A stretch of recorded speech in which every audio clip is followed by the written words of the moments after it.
Hi, my name is Bill Jedlicka, and I'm with the Western New York chapter of Trout Unlimited. I've been volunteering with that organization for well over a decade. Today, I wanted to share the experiences my wife and I had during our trips to Alaska these past 2 years. This year was actually our 5th trip to Alaska. However, these last 2 trips were a little more in depth with regard to activities. In 2024, we did our first fly into Katmai National Park to view and photograph coastal brown bears. And that experience was so rewarding that we had to return again this year. Our 2024 trip was in June. This year we pushed it to September at the recommendation of our guide to coincide with the salmon run, with the hopes of seeing and capturing images of bears working the migrating salmon. This year we also, for the first time, went on a full day guided salmon fishing trip. My hopes for this presentation are twofold. One, impart some of the experience we had and convey at least a little bit how remarkable this land is and the wildlife is that call it home. And two, share some observations and insights that shed light on what is needed to protect these wild areas and their inhabitants.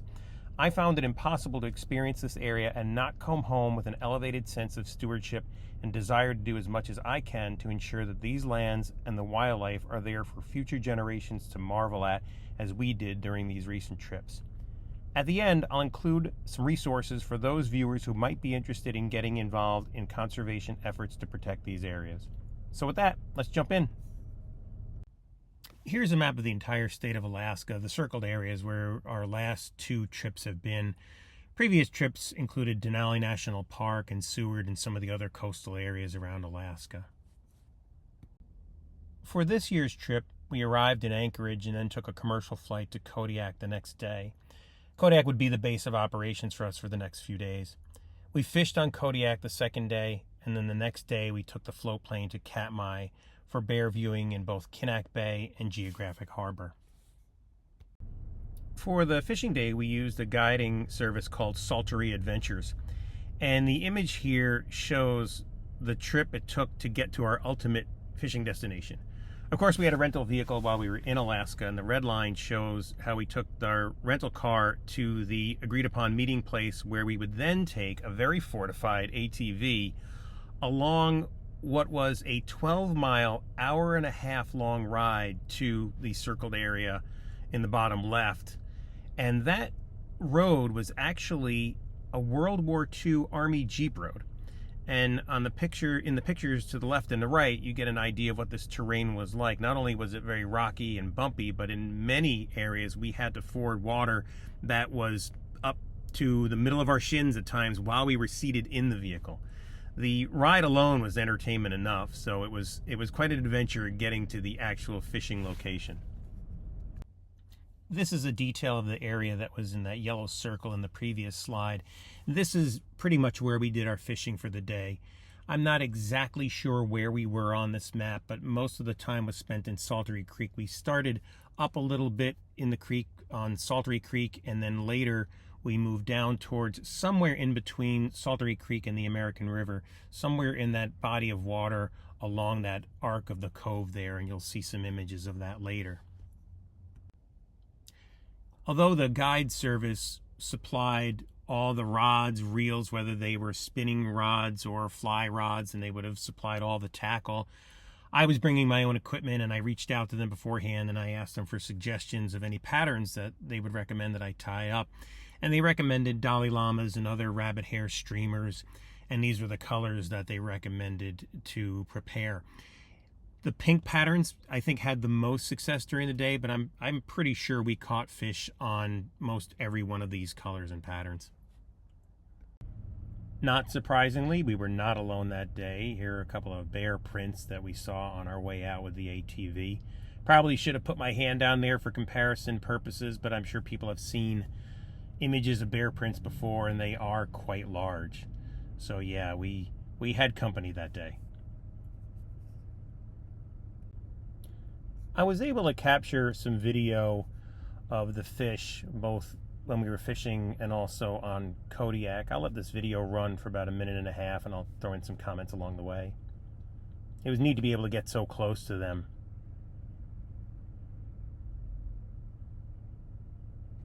Some areas the water was very shallow and you'd see them running upstream.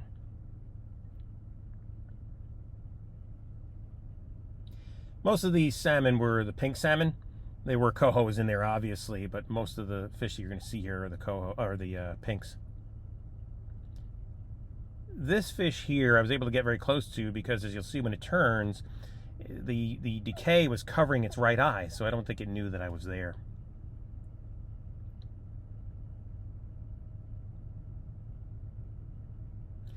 Again, a congregation of mostly the pink salmon, and you see the one here in the corner is developing that classic hump that the pinks will develop as they move into the latter stages of their life cycle.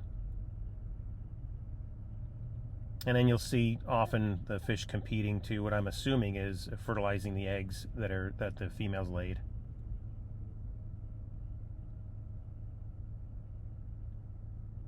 And another example of just how thick the water was with salmon. It was just the amount of fish in the creeks was remarkable. I was lucky to capture this shot. I think this might be a surface feeding activity. I don't know how much they do of that, but it was neat to capture that shot.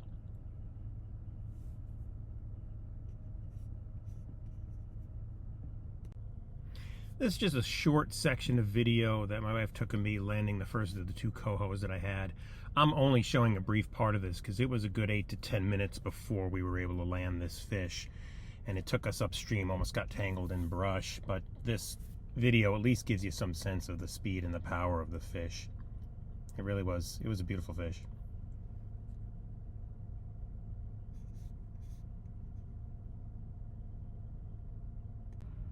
And this was our fishing partner for the day.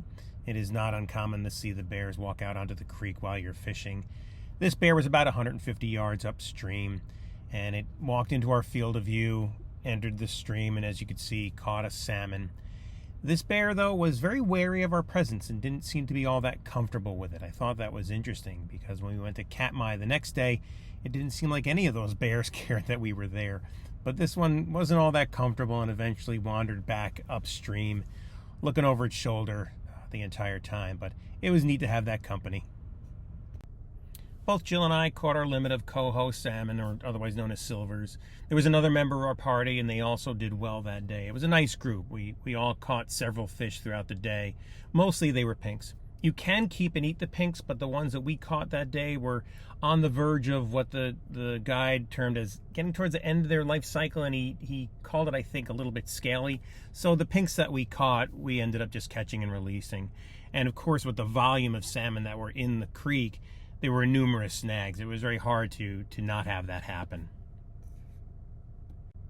And here's another still image of just how many salmon were in that body of water. So it's easy to see how snags can happen.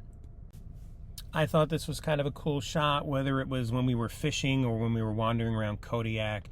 There were often times where I just wanted to set up the camera and get near eye level with the level of the water. And this is one of the shots that I got. I thought was kind of a cool shot. My wife really questioned why I wanted to take this picture. I took this picture with my phone. I think there was something about the skull of this fish that had a mask-like quality that captivated me. But I wanted to include it in the program because we did see hundreds and hundreds of dead salmon throughout the day, both in our fishing trip and also when we were wandering around Kodiak and Katmai. And in many cases, you had to be careful not to step on them. And it does serve as an example of just how much the salmon give back to the land. Their decaying bodies do provide nutrients to the soil. They are a place where flies or mayflies will lay eggs, and those larvae eventually find their way into the creek, and then they're fed on by the fry. So it really is a full life cycle. And here's some leftovers from a bear's lunch. The bears, when they grab the salmon, obviously they'll squeeze sometimes their contents out, or as they tear them open, the eggs will come out. The bears will often target or try to find the fish that have the eggs. While they'll certainly eat any of the fish, as it goes farther along and they keep eating, oftentimes they're just looking for the ones with the eggs, as those have the most nutrients. So sometimes you'll see a bear grab a fish, tear it open a little bit. If it doesn't have the eggs, it's going to move on to another one, and they'll just leave that one fish there. This is a beautiful area to spend your day fishing. You may remember the earlier map that I showed that cove where that World War II Army road ended. This is facing inland from there, and this is Saltery Creek where it's going to meet the American River. And you'll see in the next slide the cove if you're turning around facing the opposite direction. And if I turned around from that previous picture, this is that cove I was speaking about. This is where we had our lunch, and while we were doing so, we were watching some seals pop their head up and kind of checking us out. So it was a nice place to take a break. Omega-3, that's a lot of salmon. We could not believe the yield. There's 21 packages in here, and each one of these packages probably has 2 to 4 individual servings, so there's quite a bit of salmon there. We used an outfit called Kodiak Wild Source. It was one of the, I think, of a couple fish processing places that our guide recommended. They did a fantastic job.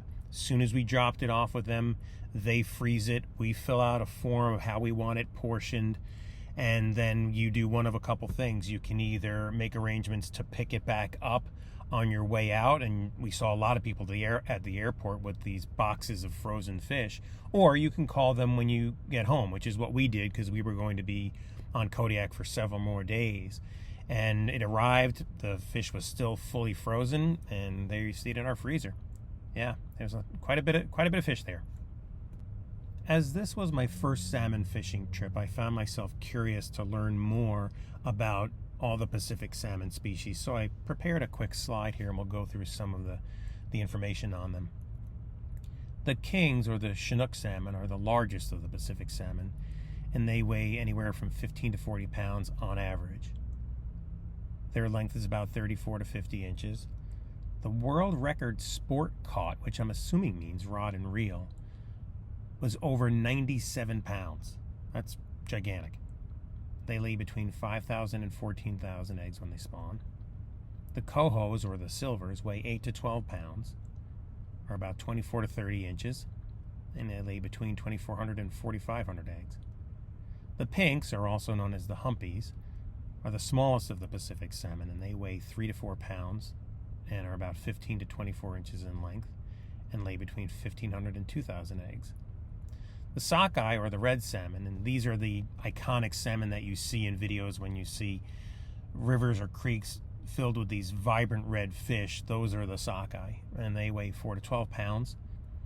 They go about 18 to 24 inches, and they lay between 2,000 and 4,500 eggs. The last one are the chums, or dogs, and they weigh 7 to 18 pounds. Their length is about 24 to 30 inches, and they lay between 2,400 and 3,100 eggs. Incidentally, I found that they're called dogs for a couple of reasons. You can look online yourself, but they're the least tasty, I guess, of the salmon, and they were often used to feed sled dog teams. Another reason they're called dogs is that I guess some of their teeth have a canine quality, so they're called dogs for a couple of reasons. I thought that was kind of interesting. The picture on the left might be a little bit tough to see in the slide, but it has images of all these species. And we mentioned earlier that the pinks are called humpies, and you see in that lower right picture, you can see how they will develop that hump over time, and we did see evidence of this while we were fishing. Some of these had quite a developed hump.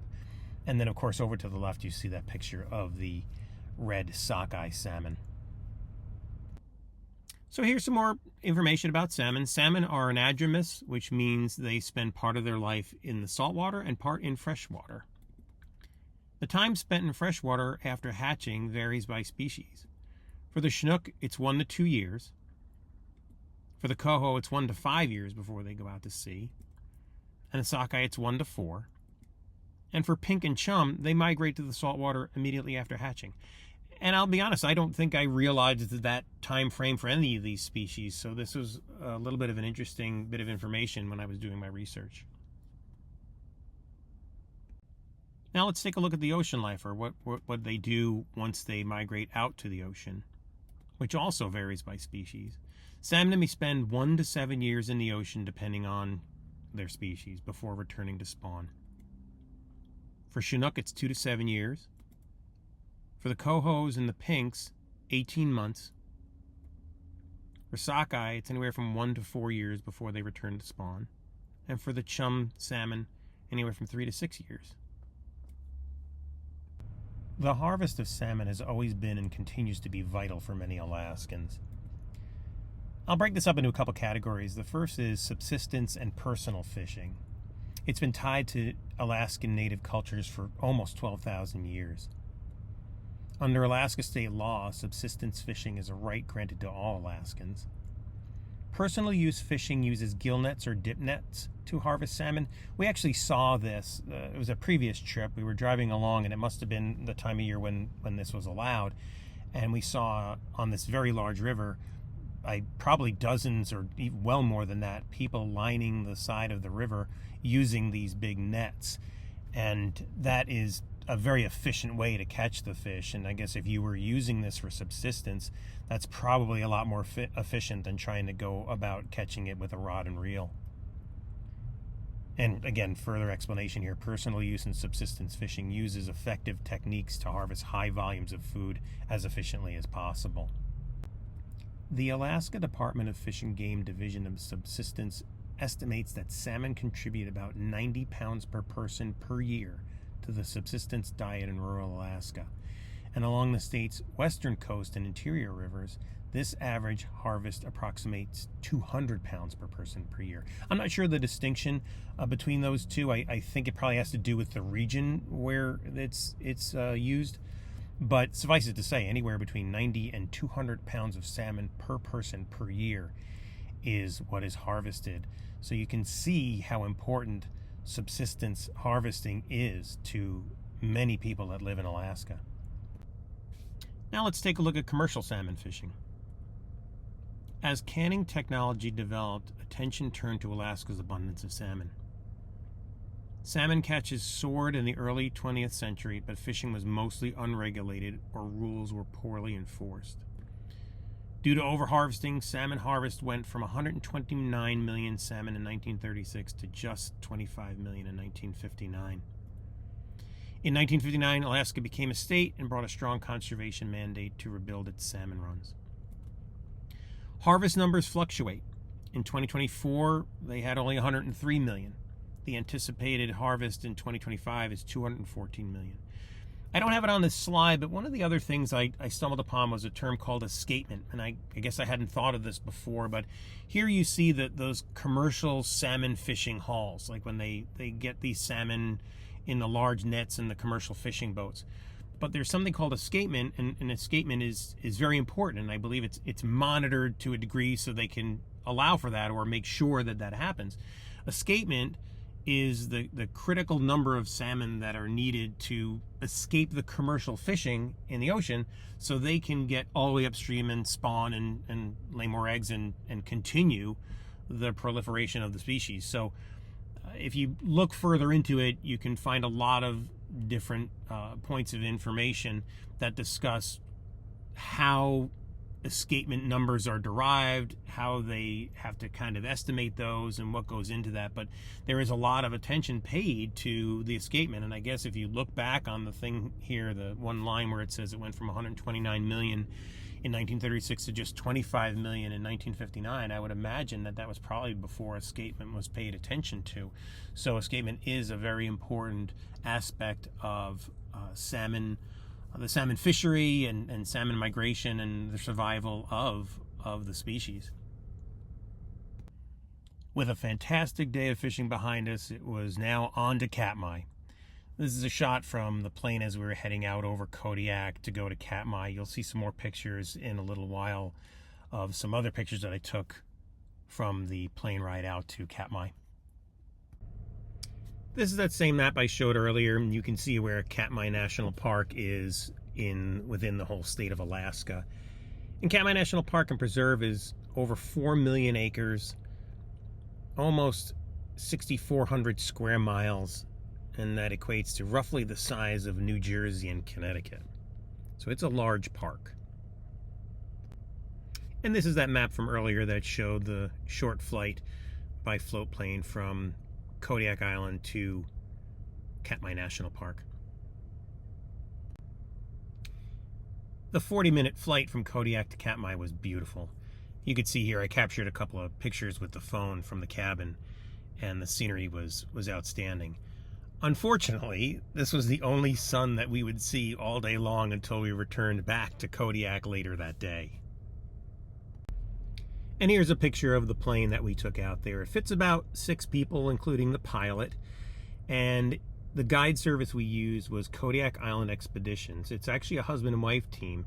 Jen owns Kodiak Island Expeditions, the guide service, and her husband Willie owns Kodiak Air Service, who has the plane here, and they work together to take clients out to these bear viewing locations. In a later slide, I'll put up some information for both Kodiak Island Expeditions as well as Saltery Adventures, so if anybody is interested, they can reach out to them and maybe arrange for trips themselves. This is a detailed view of where we spent our time over the last 2 years when we went to Katmai.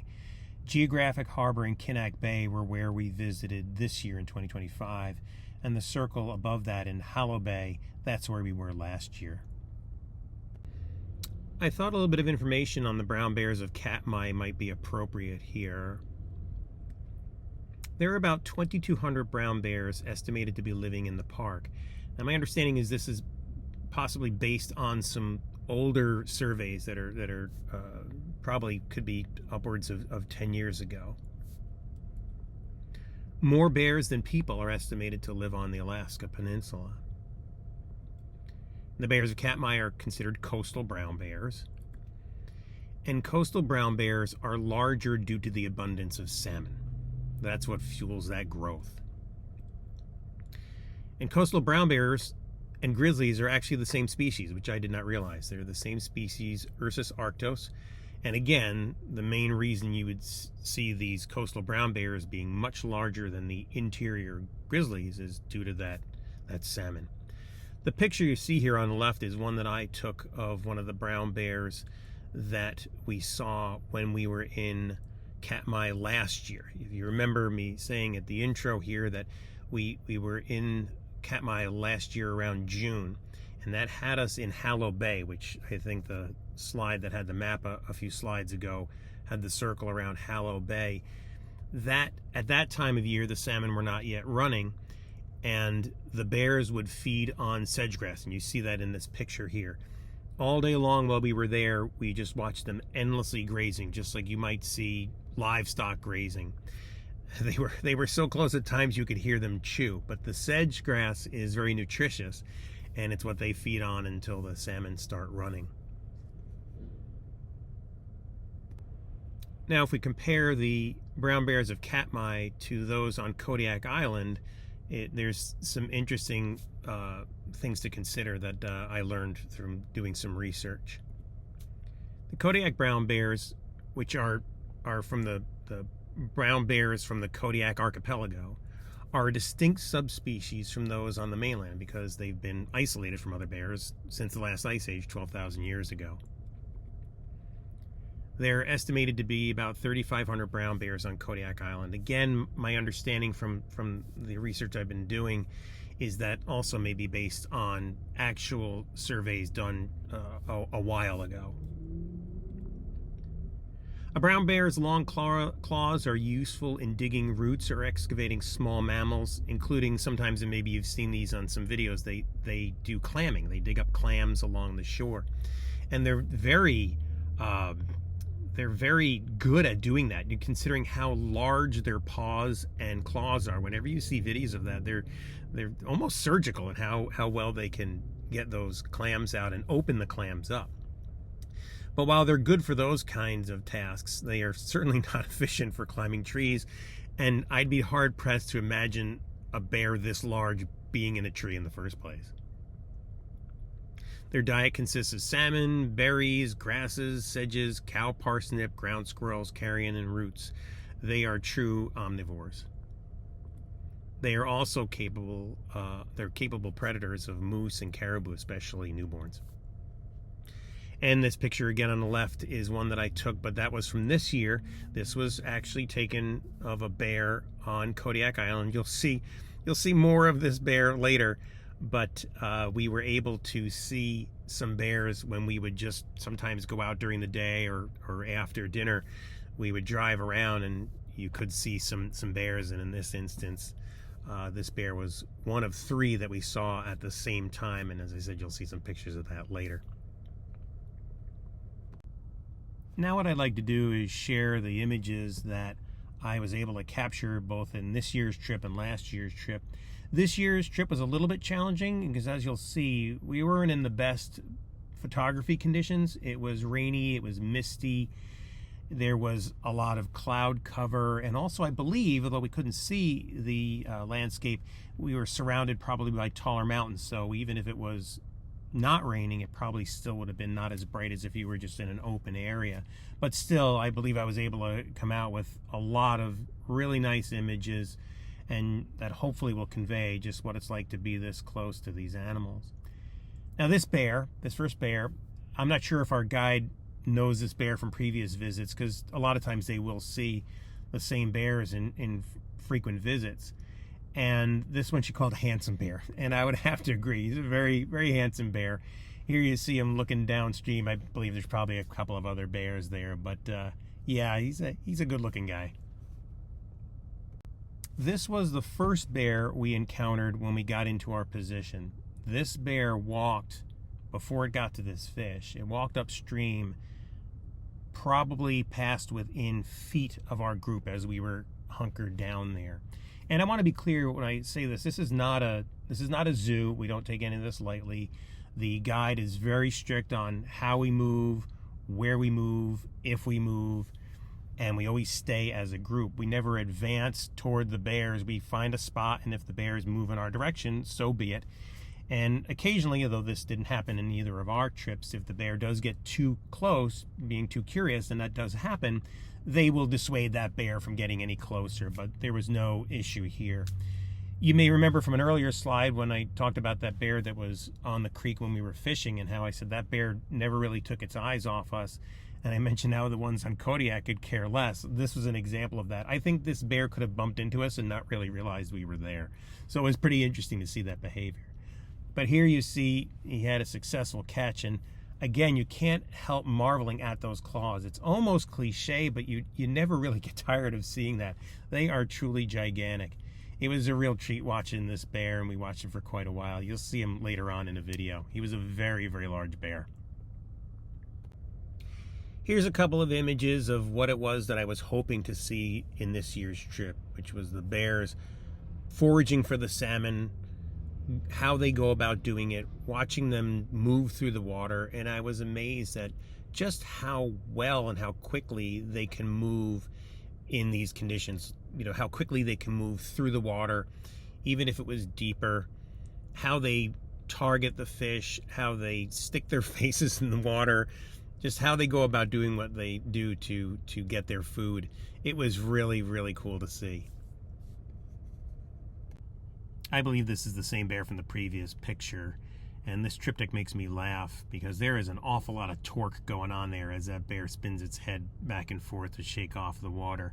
I was pretty fortunate to be able to capture these images in the less than ideal conditions. And I'll mention this here for those who might be interested.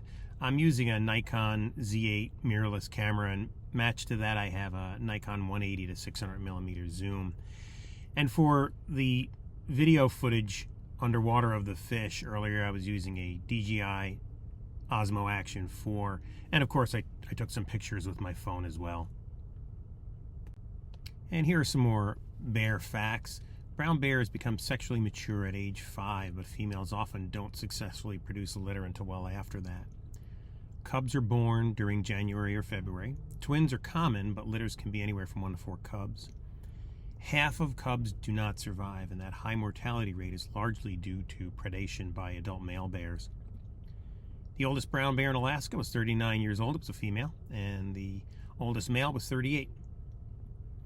This, I thought, was a very interesting statistic that I had no idea was the case.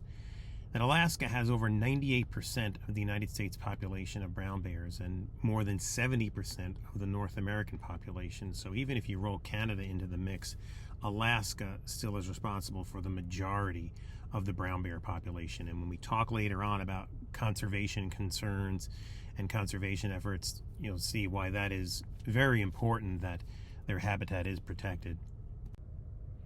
I like this image. This is one of my favorite ones. I was lucky here because I think the rain might have let up a little bit, and this bear was close enough that the atmospheric conditions didn't really come into play all that much. And it was neat watching this bear progress as it targeted its catch, and just the angle with which we were able to capture this, you really got a good sense of what it did here and how it came up with its lunch. Here's an image of a pair of bears. They're not a mated pair. We just saw them hanging out together for most of the time that we were there. We would see these bears together.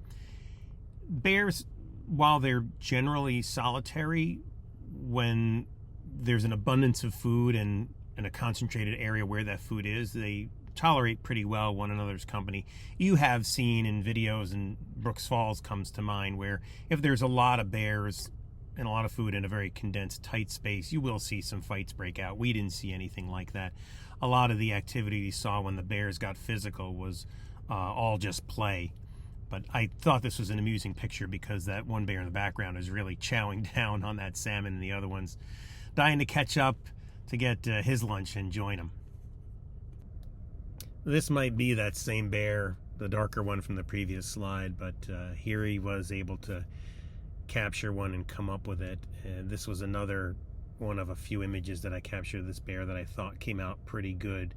You do still get a lot of that atmospheric mist there, but again, I looked at that as a positive. It really showed the weather and conditions for what they were. But I like this because we're getting a full eye contact view there, where this bear is just was successful in its fishing endeavors.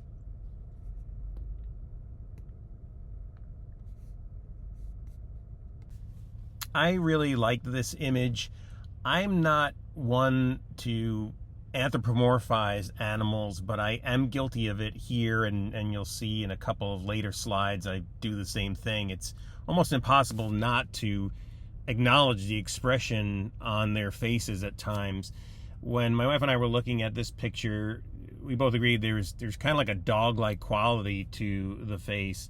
There's definitely a sentience there. They're highly intelligent animals. You can't see it in this picture, but right in front of it in the water is the salmon that this bear caught and had been working on for a little bit. And then at some point it just decided it had had its fill, sat back, and did what I am looking at as the bear equivalent of people watching, because there's some more bears there off in the distance, and it just kind of sat there and was taking it all in. So it was an amusing picture. And some additional bear facts. Brown bears have an exceptionally acute sense of smell. I think a lot of people were aware of that. I didn't realize that it exceeded that of dogs, though. And contrary to popular belief, bears are not nearsighted. Their eyesight and hearing are comparable to humans. And they can run in short bursts up to 40 miles an hour and are excellent swimmers. I did not realize their top speed was 40 miles an hour. And when you are up this close to such large animals, it's hard to imagine something of that bulk moving at 40 miles an hour. Bears are extremely intelligent, and most have individual personalities, and we'll get to an example of that in a moment. And here is an example of that individual personality. This bear entered the stream from the bank behind it, sat down, and then proceeded to recline, and then started to do this goofy thing with its legs. And it raised the one leg and then pushed the other leg towards its mouth, and it looks like it's kind of biting its own leg. And all it made me think of is, have you ever seen anybody walking an infant or a toddler in a stroller, and that toddler or infant grabs their leg and sticks their foot in their mouth? Like, that's what this made me think of. It doesn't look like it's a grooming activity. I just have no idea what the bear is doing, but we watched him do this for several minutes, and it was very entertaining, but I have no idea what the bear was doing. And a few more bear facts. The brown bears eat up to 30 salmon a day. It's funny, though, because when I was watching them, I could almost see them putting away more than 30 salmon a day. I don't think I watched one individual bear, but it just looked like they had a very high success rate in terms of their efforts to catch the salmon. They enter a stage of what's known as hyperphagia in preparation for winter. It's almost like an insatiable hunger. Like they're just packing on the food, and they just can't fill themselves, and they just keep eating in preparation for winter and putting on the necessary fat and pounds. And they eat 80 to 90 pounds of food and gain up to 6 pounds a day. That's just remarkable. And this bear that you see here, you may remember from a few slides ago, the bear that was sitting there and looking off to the what would be the bear's left. This was that salmon that you couldn't see below the waterline at that moment, but this is that bear before it decided to take a break. This may be that same bear. I think it is. I don't know whether this was earlier or later, but this is another image that I like. I continue to be captivated just by the looks on their face, the look in the eyes, and there was something about the coat as it was wet that just had a neat quality to it, and even as it is in this foggy, misty atmosphere, I really liked this image. It is one of my favorite ones from the trip. This is some more video of the bears on the water working the salmon. This is that bear from one of the earlier slides where it was the very up-close view. This is that bear that would be a contender for Fat Bear Week. Just amazing how something so large can move so quickly.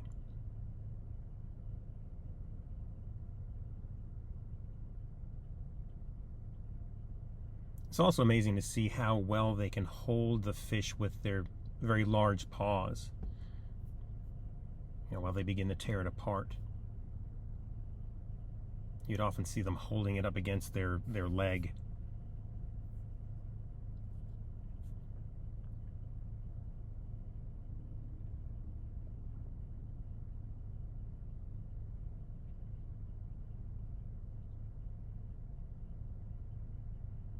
And this bear, you can see the moment when it actually just makes that contact with the paw.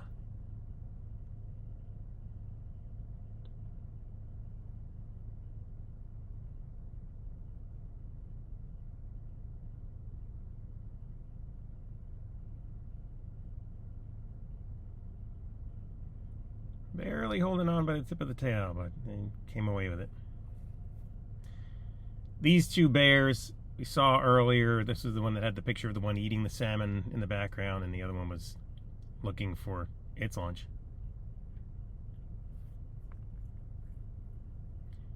And not every effort is successful. As good as they are, a lot of times they had nothing to show for their efforts.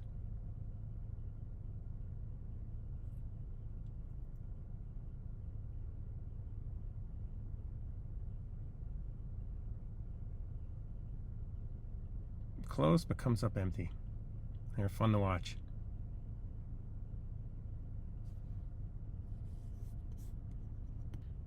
Here's another image of one of the bears looking in our direction. I had mentioned earlier how the Katmai bears didn't really seem to acknowledge our presence, so there wasn't much eye contact at all. And this bear isn't looking directly at me per se, it's just looking in my direction. And I would always try to seize the opportunity to get an image of the bear when it's actually facing me, and I was able to grab this shot. These were the images that I really had in mind when I mentioned earlier how I don't normally like to anthropomorphize, but it's impossible not to when looking at these pictures. When you look at the expression on this bear's face in these images, it's just hilarious.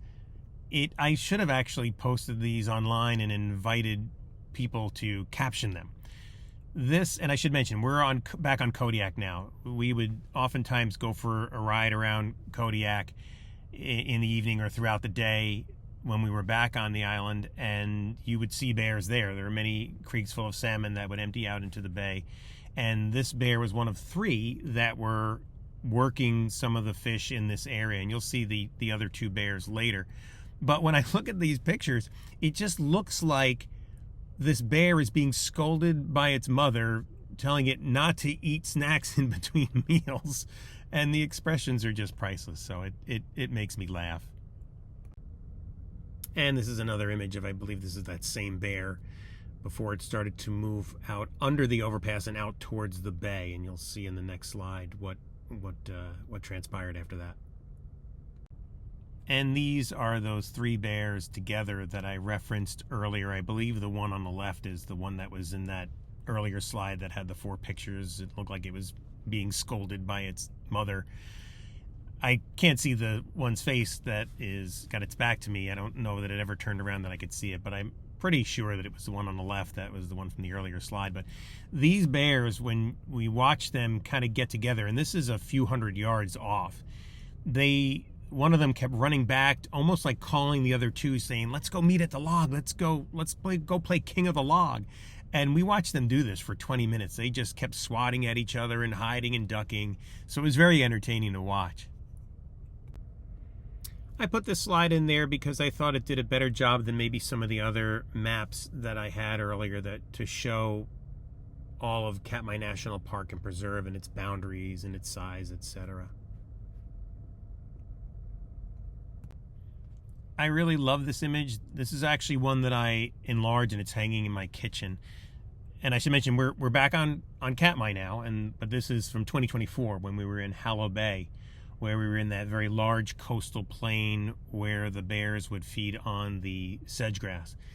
And what I love about this image is the sunlight on the bear's shoulder and the back of its head, the concentration in its eyes, and of course the sedge grass hanging out of its mouth. So I was very pleased with this image and glad I was able to capture it. This is another image that I really like. It's also from last year in Hallow Bay. I found it very moving, very touching, and also, and I'll explain in a second, a little bit comical. So this bear was nursing the cubs on her back, and I was taking some pictures of that, but then there was some commotion off to the left. I think there were some other bears making some noise over there, and she stood up, and she's looking in that direction to see what's happening. But what I find funny about this picture is you get a good sense of the personality differences between the two cubs. You've got the one there in the lower right that seems to be following mom's lead. He's the more prudent one and looking off to see, hey, are we in danger? What's going on over there? And then you got the other one that's going, hey, I'm not done yet. I just a couple more minutes. So that kind of made me laugh. But I did really like this image, and I had to quickly turn and be able to capture it when she stood up. But I was pleased with how it came out. Now, this was completely unexpected. While wolves are not unheard of in this area, our guide said she couldn't remember the last time they had seen a wolf in this area. We were all kind of hunkered down watching the mom and the cubs, and I had picked up my head for a moment from the camera, and out of the corner of my eye, I saw this animal running from my right, and I said, that's a wolf. And for the next hour, we watched this wolf try to take one of the cubs. And the guide said that this was a single wolf. It was also a young, small male. So there really wasn't much chance of it capturing that cub. She said if there was another wolf at the same time, that would have changed things dramatically. But it certainly didn't stop his efforts in trying to take that cub. It ultimately was not successful, but we watched this for at least, I think, an hour. And I have to admit, when this came on the scene, I was humming in the back of my head the National Geographic theme. So it was really interesting to watch, and we were very lucky to have had that opportunity to see a wolf in that same space. This image really shows the dynamic that was going on between the wolf and the cubs and the mom. And that one cub there, he was very brazen. There were multiple times where he chased that wolf off. Of course, he knew he had his big mom right behind him, but he chased that wolf a couple times for quite a distance. And it was neat to watch how close sometimes that wolf actually got. I don't think even if it were able to grab it that it would have been able to carry the cub away, because it was a pretty sizable cub, and as you see, not a very large wolf, but he kept trying. And here you can see where mom finally had enough and decided, like, listen, I'm, enough. Why don't you just move on? And she took matters into her own hands and chased the wolf off. I could have probably put up 100 pictures of the cubs when we watched them that day. It was too cute. I mean, this is just one of what would have been many, many, many pictures.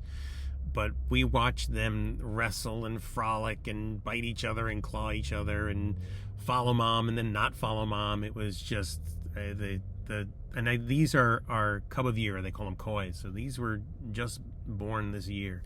But it was really, really adorable to watch them do what they were doing. Here's an image of the mother with the cubs following along, and this in 2024 we had much better weather, and you get a sense of the landscape here. It was absolutely breathtaking. To be able to sit there and watch bears all day long in this kind of a setting, it was truly an amazing experience, but the landscape was stunning. This looks like a ferocious battle, but it's really just a couple of younger males wrestling around. And I remember asking the guy, and I go, well, how can you tell they're not fighting? And she said, believe me, if they were fighting, you would know it. You would hear it, the sound would be different. But these were just wrestling. And I found this interesting because I was watching a video recently from another photographer, videographer that was in Lake Clark, another nearby coastal brown bear area. And he said a lot of times you'll watch these shorts or reels or things on YouTube and they show these ferocious bear fights. And he said, in reality, most of them are just these bears wrestling around and playing. There's not a real fight going on. But I was amazed to see just how nimble and how athletic these bears were for the size that they are. I think this image does a good example of showing you how wide the range can be on the color of the coats amongst the bears. Not only between the bears, but on individual bears. When you look at this bear, her legs are very dark, but her top is very blonde. But this bear also has a little bit of an interesting story. So we were moving as a group parallel to what the mom and the cubs were doing. They were still a distance off, but we wanted to kind of keep watching them, so we would parallel them as they were moving along. And we were moving as a group. I was the last person in the group. And when the guide finally said, okay, let's stop here, we'll set up again, we had stopped, but that bear didn't, and she kept moving in our direction. It's like she was following us. So I got the guide's attention, and I just asked, is everything okay with this? And she said, yeah, just watch, just see what she does. And she kept advancing, but kind of moved just behind us, and she was very comfortable with our presence, and she kind of remained in that area while we watched the mom and the cubs for quite a while. But she's a very pretty bear. And now it's time for some bonus tracks. Last year and this year we did the fly-in bear viewing. This year we added salmon fishing to it. But last year and this year we also did a small marine tour with a guide that was recommended to us by the bear guide. And I'm only throwing a few images in here just to share with you. But it was neat to have a different perspective, being out on the open water for the day. It's very relaxing, but getting another perspective of wildlife and the environment around Alaska. Here's an image of one of the sea otters that we saw when we were out on the water that day. They have, as you can see here, adorable faces.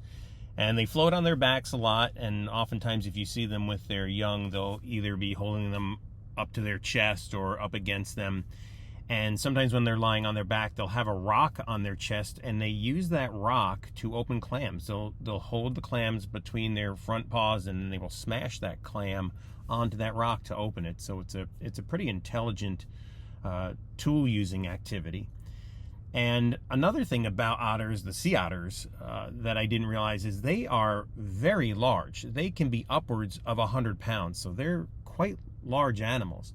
But this one was nice enough to pose for us, and we were pleased to be able to capture an image of it. I remember last year when we went on that marine tour, I told the guide, I said, if nothing else, I want to come away with some images of puffins. I just think they're the neatest looking bird. And there were hundreds of them. And here's a couple of images from this year. And what was different this year from last year is this year I was able to see them where they actually had some of the food in their mouths. Sometimes you see that classic picture where they've got a mouthful of these smaller, I don't know whether they're sand eels or fish or whatever they are. Here we saw them with single fish. These were bigger, thicker fish, but I was fortunate enough, despite the conditions, because they also weren't really great today. Not quite as bad as on Katmai with the bears, but still not great. But I was able to capture a couple of images that came out pretty good, where it shows them with the fish in their mouth. And here's another one of them. And I believe this and the one from the previous slide were what they call the tufted puffins. There's two types in that area. There's tufted puffins and the horned puffins. And the horned puffins are the ones that have, if you look right over their eye, it almost looks like a little kind of almost like an exclamation point, like right up over their eye. They call them horns. They're not very large, so I could see why someone wouldn't think of them as horns, but that's how they have their name, is horned puffins. And this puffin is wet, so you don't really get the sense of that tufted puffin look, but it would be more of a little bit of a yellow streak of feathers going back over their eye towards the back, and that's what gives them the name of the tufted puffin. We saw a number of eagles when we were out on the water that day. They really are captivating subjects, and it's very rewarding to see how well the population has rebounded. Depending how old the viewers are seeing this presentation, I'm old enough to remember when they were very, very endangered due to DDT. So to see how well they've rebounded is really heartwarming. And there's nothing quite like that concentrating look that you see on a bald eagle's face. They really are a very photogenic subject. As I mentioned in the intro slide to the presentation, I wanted to take some time to talk about stewardship and conservation efforts that are geared towards safeguarding the wildlife and the habitat that they reside in. I'll start here with some of the threats to Alaska's salmon fisheries. Many of you are probably familiar with the proposed pebble mine in Bristol Bay, Alaska, and many might also be familiar with that sign you see here in the picture on the left. The proposed mine remains a threat to the health of one of the most prolific salmon fisheries on the planet. And we did not visit Bristol Bay, but you saw from all the slides earlier and the images and the pieces of information just how vital the health of salmon fisheries is, not only to wildlife and to native Alaskan cultures, but really throughout our country. The salmon that you see in our supermarkets are taken from these fisheries, so the health of these fisheries needs to remain a priority. Trout Unlimited has fought to protect Bristol Bay from the proposed pebble mine for over a decade. In fact, a few years ago, someone from TU National did a presentation on Bristol Bay, and it really did a great job in articulating just the scale of that threat.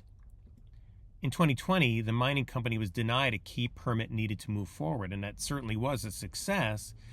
However, there have been renewed efforts to build the pebble mine, and the next task for TU is to secure durable protections for the region. You can see here on the map where the pebble mine would be if it were constructed. This is a very sensitive area. Alaska is a seismically active area. The ground here is very porous, and the major concern here is that if the mine were constructed, they would have to build a very, very large tailings dam, and if there were any kind of a mishap there, you can see just how widespread and devastating that would be. Another major threat to not only watersheds and fisheries, but the environment at large, is the Permit Act, otherwise known as Promoting Efficient Review for Modern Infrastructure Today Act, or H.R. 3898. The Permit Act would open the door for more toxic contaminants in rivers and streams, undermine states' and tribes' authority to protect local waters, weaken protections for wetlands and endangered species, strip EPA's ability to block highly destructive projects like the Pebble Mine, hinder updates to water quality standards that keep our rivers and streams safe for people and fish, remove safeguards against pesticide discharges that are harmful to native fish and aquatic ecosystems, and reduce public oversight and accountability. And while I know this presentation is eventually going to go out onto the multiverse of YouTube, here locally, our Western New York chapter had an incident in a local trout stream where a factory had a mistaken discharge that ended up killing thousands of fish on a large section of a high-quality trout stream. Not only did it kill fish, it also killed mammals and all the aquatic life in that section. It's essentially dead in that section, and it's going to take a very long period of time to restore that area of the creek.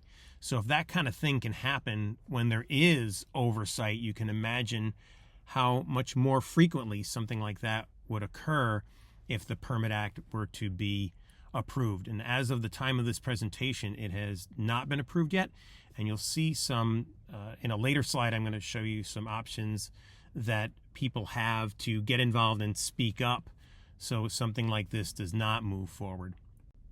And now I wanted to take a moment to talk about some of the threats to the brown bear population in and around Katmai National Park.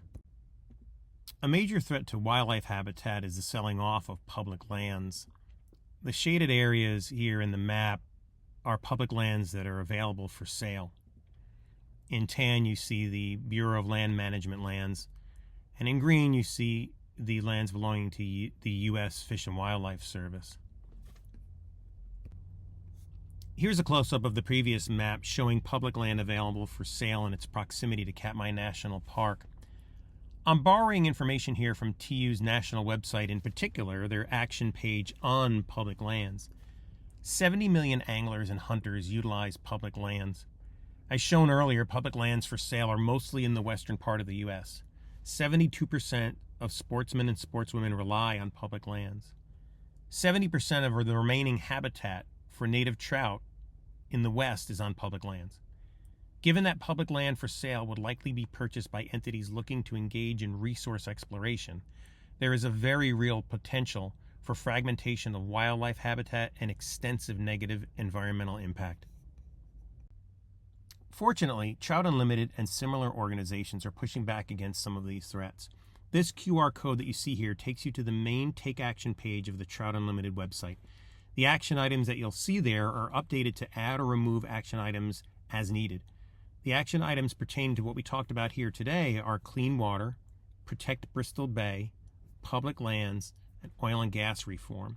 And you'll see when you visit these pages that there is a wealth of background information, so you can be fully educated on these topics. But what I really love about this site is that TU makes it incredibly easy for people to speak up. They have already pre-done petitions, and all individuals need to do is put in their email address and their address, and if you hit submit, it gets sent to your local elected officials. You don't have to do any of that homework or legwork. So what I'll do here is I'll just wait a couple of extra seconds. If you haven't done so already, take a screenshot of this, scan this QR code, save that website, and take a look at it.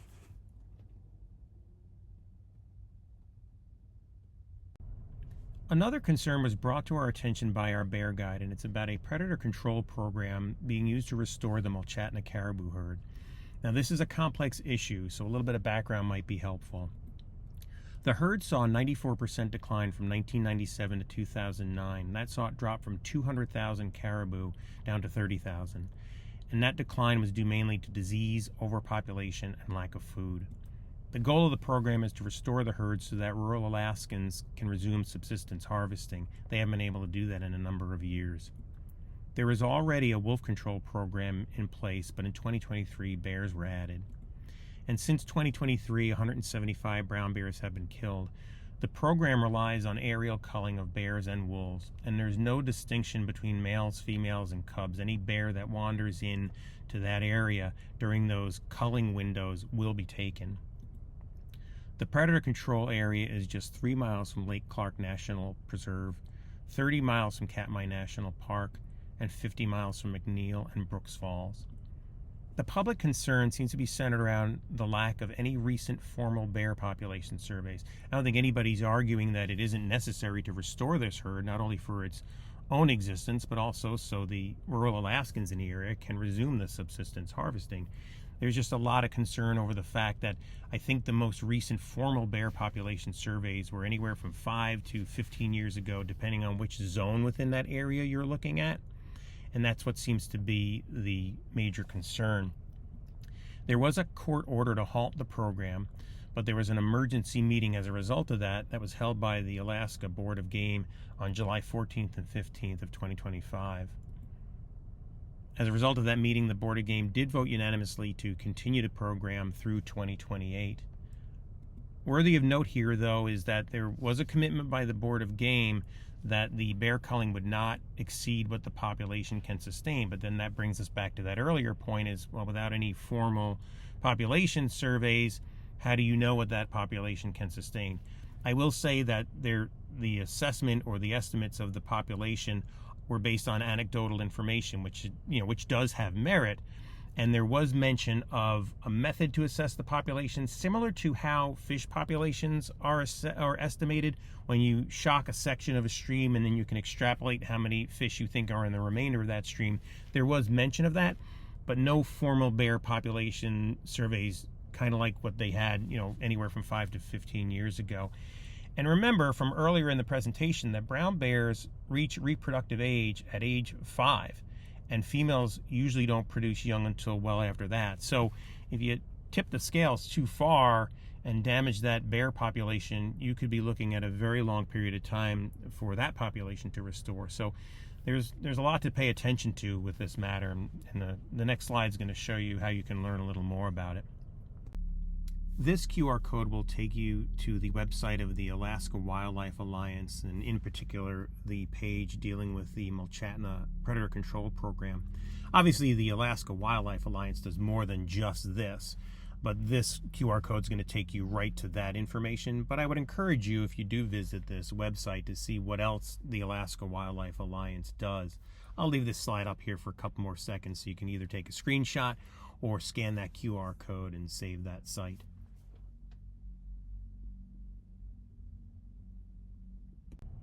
And this QR code will take you to the audio of the July 14th and 15th emergency meeting that was held by the Alaska Board of Game after the court order to stop the program. If you do visit this page, you'll have to scroll to near the bottom to find the link to the audio player. And it is a 2-day meeting, so there's many hours of testimony and discussion, but I found it very, very informative. There will also be a lot of other information on that page that you can refer to. So I'll leave this up for another few seconds so you can either take a screenshot or scan the code and go to the page and save it. As promised, here is the information pertaining to the services that we used during our trips to Alaska over the last couple of years.